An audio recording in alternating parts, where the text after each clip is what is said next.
Che tutti hanno una storia da raccontare. Si è fortunati quando si è degli ottimi ascoltatori, bisognerebbe farlo di più.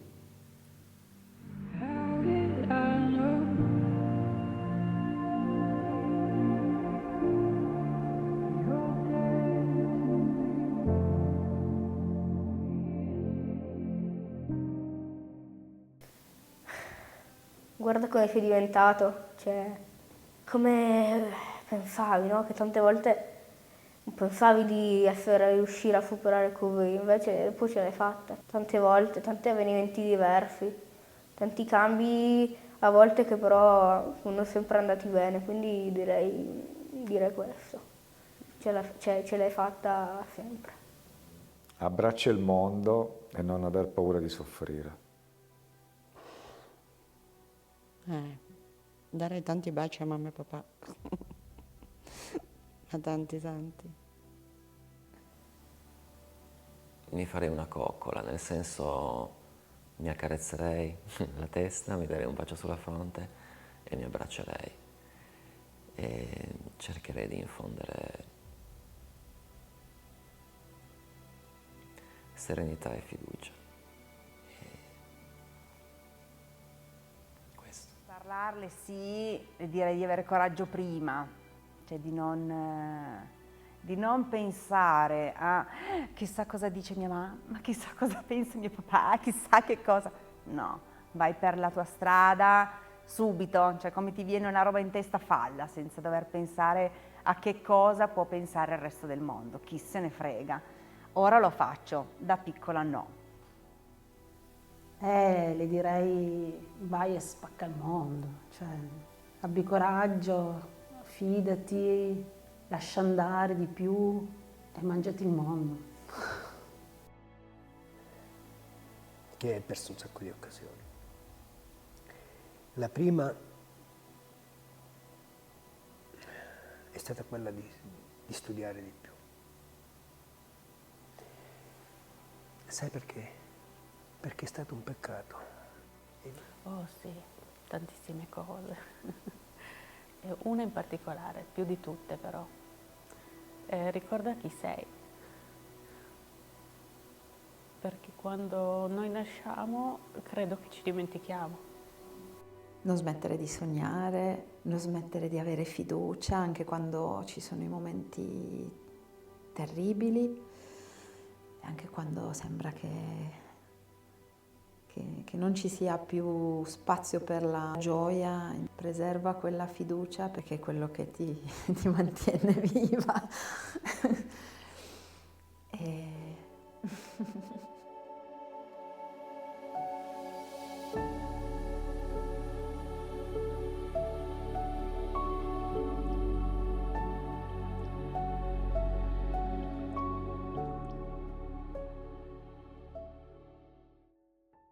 Tossicodipendenza di mio fratello,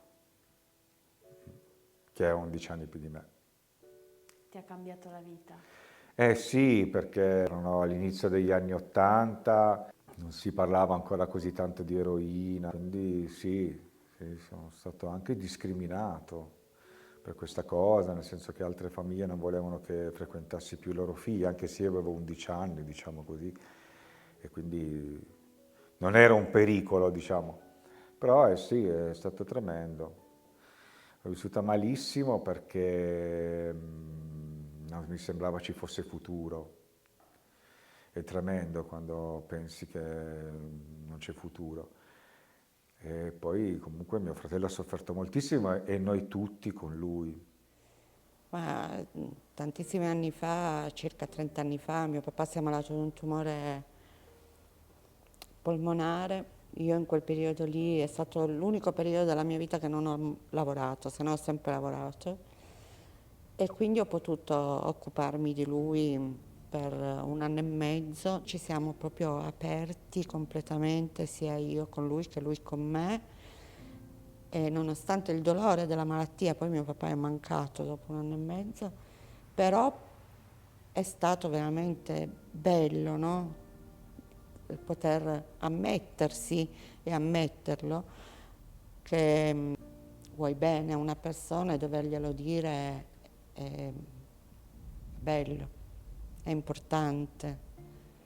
Guarda, è stato molto vicino a questo momento, perché io l'anno scorso ho scoperto casualmente di avere un tumore al seno. Essendo che io non ho mai avuto nulla, quella malattia lì adesso ne parlo molto serenamente, fa una gran paura. Quindi io capisco esattamente le persone che ricevono una notizia del genere, essendoci passata. Che cosa pensi? Quanto spavento fa? Anche perché è una cosa che se ne parla sempre nel mondo, come dire, oh mamma mia, quella ha avuto il tumore, mamma mia, meno male che non ce l'ho io. Credo che molti rimangano invischiati nella parte, oddio, ormai non c'è più niente da fare, e invece di vederlo poi, ovvio, con fatica, come un regalo, come un maestro, tanti possono vederlo come una cosa che viene per punirti, una cosa che non ti dà via di scampo. E invece, per quanto ti possa fare male, perché non è sempre facile né scoprirlo e né passare attraverso tutto quello che poi questa malattia fa. È proprio un maestro, perché comunque sia ti dà la possibilità di uscire da questo incasellamento che ci danno, no? Come unica strada possibile. Quindi, come tutti sanno, crescere, trovarsi un marito, una moglie, fare dei figli, e no. Quello ti dà un bello schiaffone di quelli proprio quando tu per 5 secondi rimani rintontito, quello è la malattia. Mi sento a dir poco onorata che questo maestro è venuto a chiamare proprio me, non qualcun altro, non qualcuno vicino, ma è venuto da me a farmi capire il senso del mondo, il senso non del mondo, dell'universo. Il momento difficile è stato scegliere quando abbiamo costruito il terreno per costruire il centro NAD. Il momento difficile è stato quando mi è stato detto: quell'albero, quell'olmo lo dobbiamo tagliare. Per me quello è stato un momento terrificante, perché subito nel progetto iniziale i calcoli erano stati fatti e la previsione era di non dover tagliare nessun albero. E invece nel momento in cui si è iniziato a fare il tutto, si è capito che bisognava sacrificare quell'albero. Ho fatto di tutto in quel momento per far spostare, tentare di farlo trapiantare da un'altra parte, con la persona che mi guardava e diceva: guarda che non attecchierà, molto probabilmente non ce la farà, è troppo delicata questa cosa. E poi che cosa è successo? È successa una cosa molto interessante, che una persona molto più grande di me, con una certa esperienza anche di relazione con la natura, mi ha detto, a un certo punto ho detto: non c'è problema, la tagliamo e diventerà altro. L'importante è onorare quel sacrificio e quindi rendersi conto che quella pianta che diventa legna da ardere, che scalda quel tuo tempo, quelle tue ore, ecco, non sia stato vano quel sacrificio, ma sia un qualche cosa che permette alla coscienza di essere presente nel momento in cui siamo. E quindi lì di nuovo quel momento così difficile è diventato un'opportunità straordinaria per guardare in altro modo la difficoltà.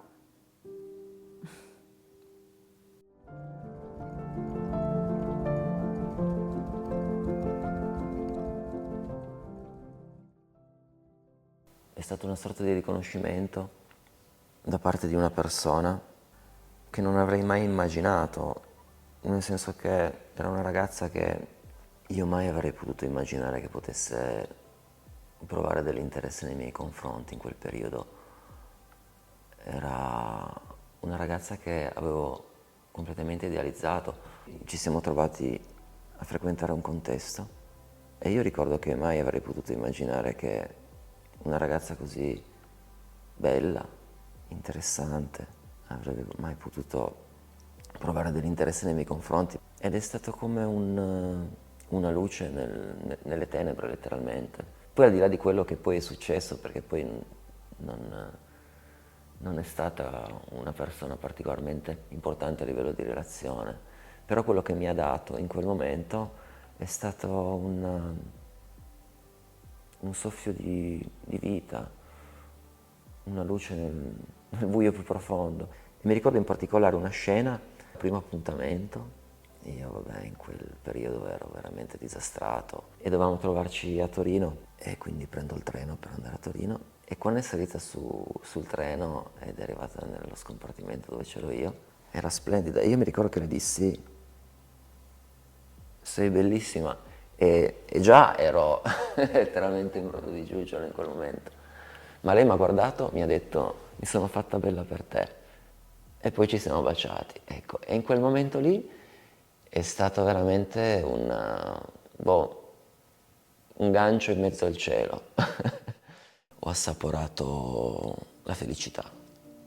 Un momento molto bello è quest'estate che sono andato in Irlanda e ho visto le scogliere, e che è stato un momento magico perché mi sono ipnotizzato, che era veramente molto bello, e quindi direi che quello lì è proprio, mi sono pietrificato per un momento lì davanti alle scogliere, al mare dell'Irlanda. E cosa sentivi quando guardavi quelle scogliere? Proprio come se fosse un flashback di tranquillità. Dopo c'era un vento particolare, mi è piaciuto molto. Sì. E l'emozione che hai sentito? Come di tranquillità estrema, quasi una fase di addormentamento cerebrale. Io ho questo ricordo di me in macchina sulla strada per Villarbasse, 1000 all'ora, musicata, sigarette in bocca, c'è tutto il peggio del peggio, macchina che si solleva, quindi morte imminente, e invece mi sono sentita riappoggiare per terra e ho sentito come se mio padre mi dicesse: non è la tua ora, vai tranquilla, non è il tuo momento. L'ho sentito lì, cioè l'ho proprio sentito seduto dietro di me. Probabilmente suggestione, probabilmente grande fortuna, però sì, mi sono sentita protetta da mio papà, sì.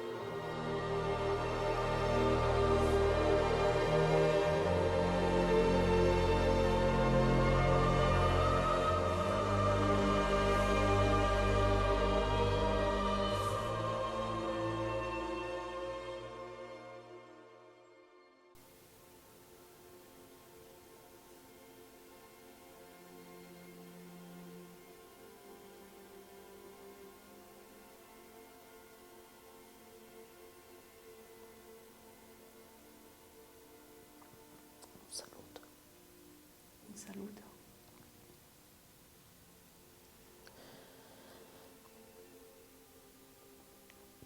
Sì, solo salutare.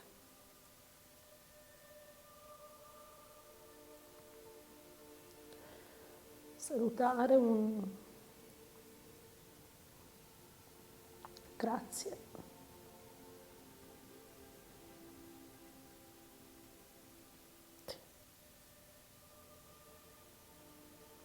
Mi è successo con un paio di persone di non avere l'occasione di salutare e mi è spiaciuto molto.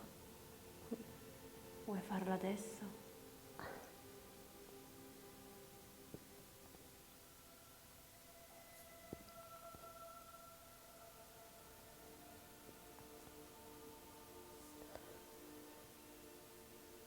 Ciao Flavio.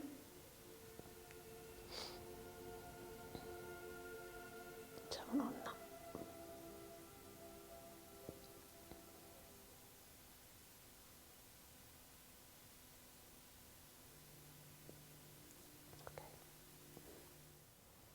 Ma sicuramente le persone importanti della mia vita che non ci sono più, cose che vorrei dire è un po' quello che ho sempre avuto difficoltà a dire anche alle persone che ancora ci sono, no?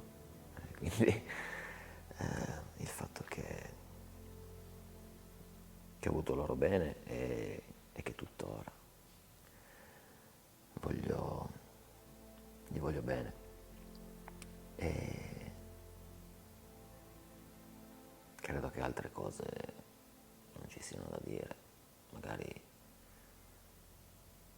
chiedere perdono per alcune cose che uno avrebbe potuto evitare, che hanno creato comunque talvolta dissapori, sofferenze. Beh, io parlo con chi non c'è più e quindi lo sanno, e poi sono abbastanza sicuro che in questo momento siano qua con me e quindi vi voglio bene, vi amo.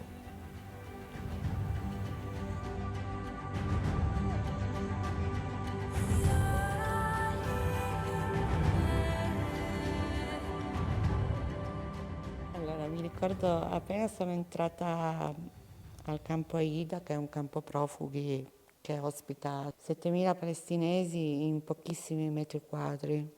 E come sono entrata, i bambini ci sputavano da dietro, no? Ci sputavano. E io sono rimasta, sai, ho detto, perché quando arrivano gli israeliani in tute mimetiche con i mitra, eccetera, loro li sputano, dicono, va, i bambini, tanto fanno fuori anche i bambini, quindi li sputano, non li sputano. E poi a un certo punto mi sono girata, c'era un bambino stupendo, no? Che avrà avuto sui 4 anni. Allora mi sono avvicinata, avevo delle caramelle in tasca, gliele ho date. E lui mi ha fatto un sorriso da qui e là, ma un secondo prima mi ha sputato, hai capito? E quindi è stato proprio bello. Infatti un mio amico mi aveva ripreso e ho questa foto magnifica di io e lui che un secondo prima mi sputava e il secondo dopo mi faceva un sorriso per una caramella, no?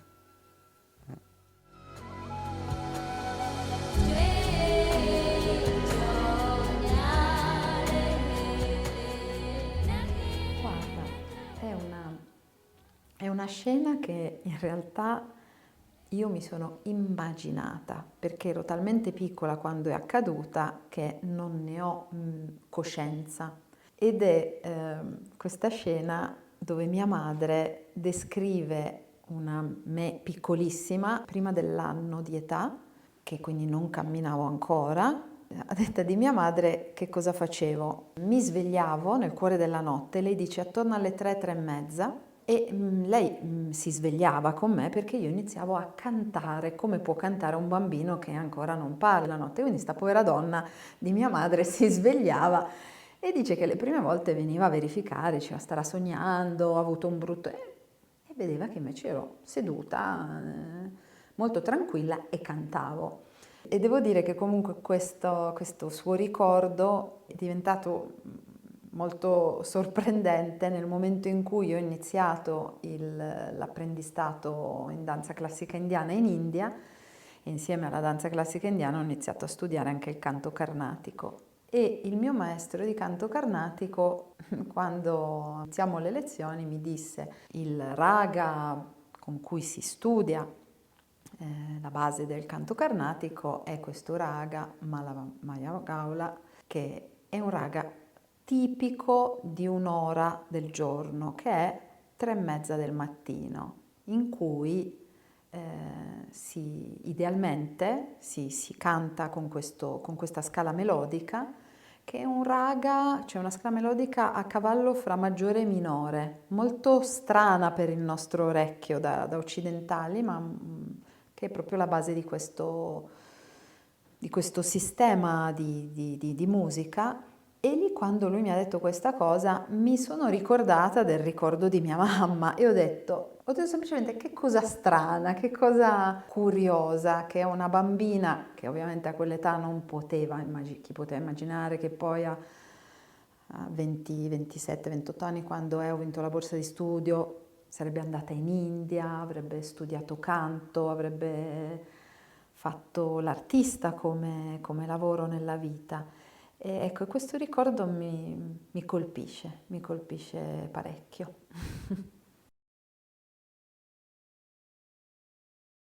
Sa re ga ma pa da ni sa ni da pa ma ga re sa. Sa re ga ma pa da ni sa ni da pa ma ga re sa.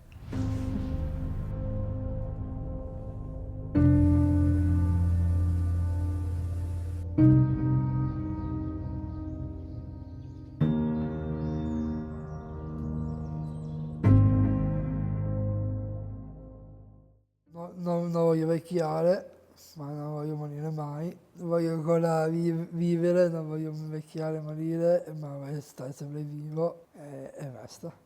E cos'è che ti fa sentire vivo? Stare vivo è tipo immortale. Immortale? Sì. E dici che è possibile? Credo di sì.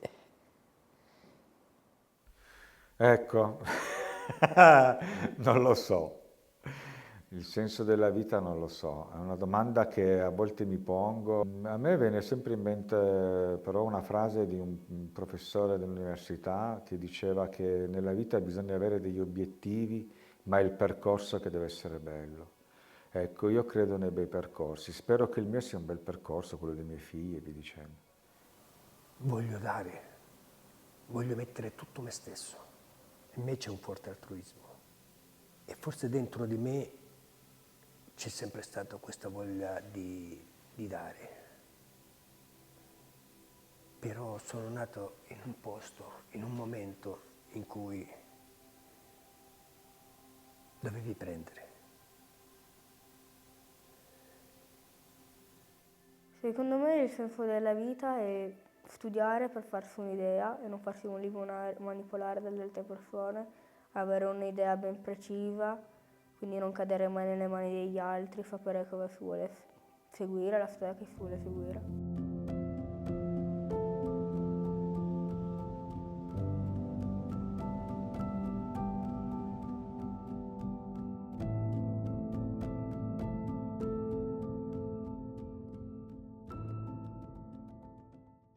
Un istante di paura e poi no, bellissima sfida, neanche troppo difficile perché voglio dire, è una cosa che si conosce benissimo questa disabilità, per cui si sa, parti già col sapere che cosa fare. Sì, c'è stato questo attimo di sconforto, ma poi no, bello, una bella prova, insomma, mi sono sentita proprio mettere in gioco, sì, quindi una bella sensazione.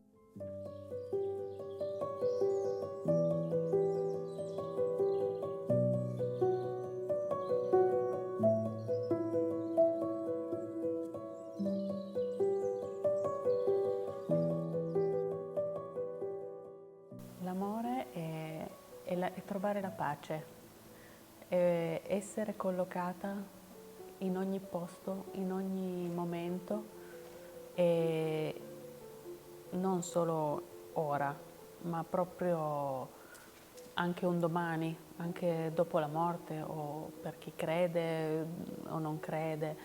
È un punto nell'universo dove c'è la pace. L'amore, secondo me, è un'energia che pervade l'universo, mi permetto di dire, no? È la vibrazione suprema del tutto. È l'infinito.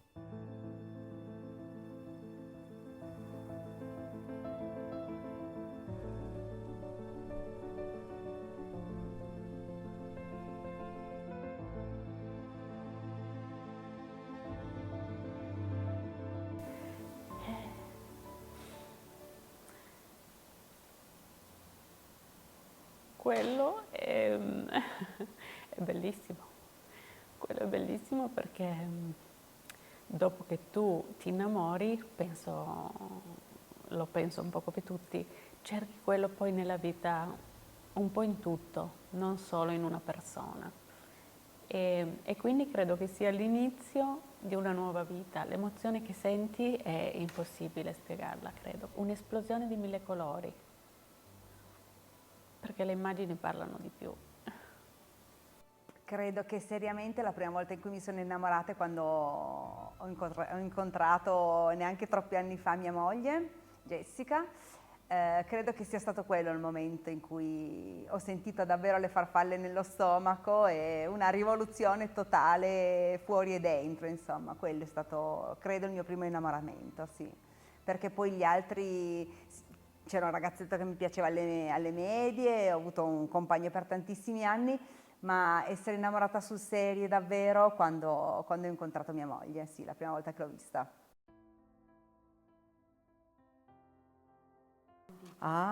Davvero le farfalle nello stomaco, un senso di nulla intorno a me se non io e lei, eravamo ad una cena e non sono riuscita a togliermi dall'imbarazzo per tutta la sera, è stato proprio un momento che è durato un'intera serata, per cui ore, di volteggiamento nell'aria, c'eravamo soltanto io e lei, basta, non c'era, tutto il resto era nulla, zero.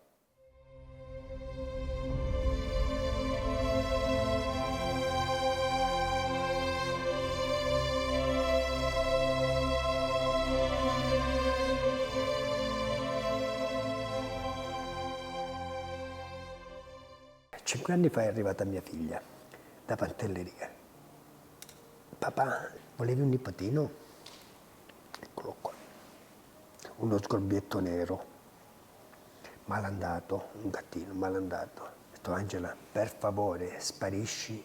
Quando venivo qua e abitavo a Milano, a volte il gattino veniva, prendeva il guinzaglio e lui portava il cane e andavamo nei prati a giocare. La sera quando dormivo, se ne arrivava lì, come mi metteva nel letto, poi saliva e si metteva qua. Poi appoggiava la testa. Guarda che tu sei l'unico che appoggia la testa così. Io non riesco a dormire. Quando finisco col telefonino, deve andare nei piedi. Quando spegnevo il telefonino, lui andava nei piedi. Questo gattino, piano piano, a un certo punto io mi sono convinto che è mio nipote. Lui era convinto che io sono suo nonno. Era una roba. Quando mi sono spostato a vivere a Monpantera, appena sentivo il rumore della muore della macchina, che la sentiva da lontano, arrivava giù. Cioè, purtroppo il gattino ha avuto la leucemia felina. Abbiamo lottato tanto insieme, io, mia figlia e anche sua mamma. Abbiamo cercato cure e tutto, compagnia varia. Avevamo sperato pure perché una veterinaria di fuori Torino, che era nella Lombardia, ci aveva dato una cura che sembrava l'avesse portato che stava bene. Nel giro di 2 settimane fa, non di tanto tempo, nel giro di 3 giorni è morto. Ho pianto. Piange Angela, e ancora ho pianto io.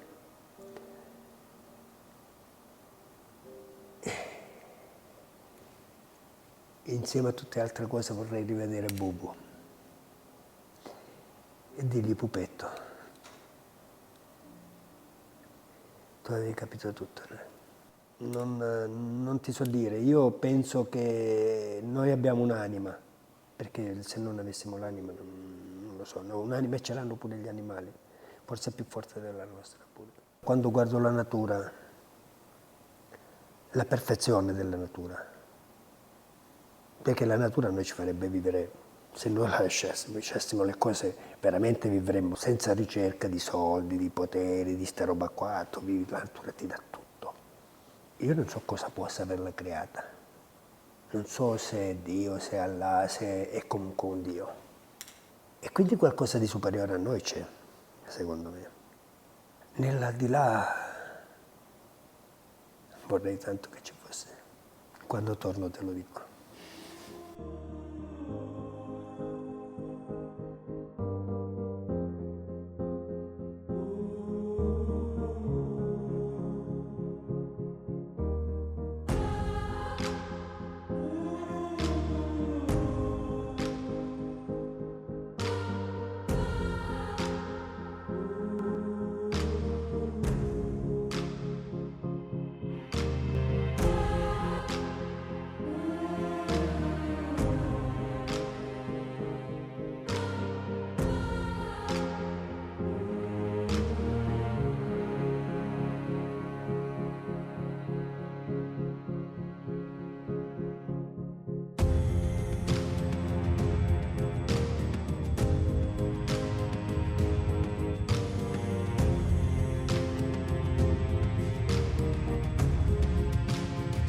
Grazie.